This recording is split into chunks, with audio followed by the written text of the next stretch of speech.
Today we are continuing our lesson on space and adding rockets. So we learned that all of the planets in the solar system orbit around the sun.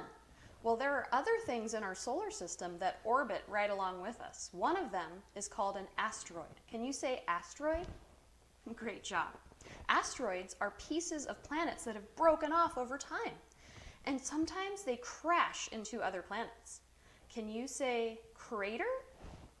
Good job. Craters are the marks that asteroids leave on planets. Now grab your cup of sand, open it up, and we are going to practice making craters. You have an asteroid marble. So practice dropping it in the sand and then see what kind of crater you left. You can even wet your sand to make it a little firmer and see if it made a difference. Can you imagine an asteroid hitting a real planet?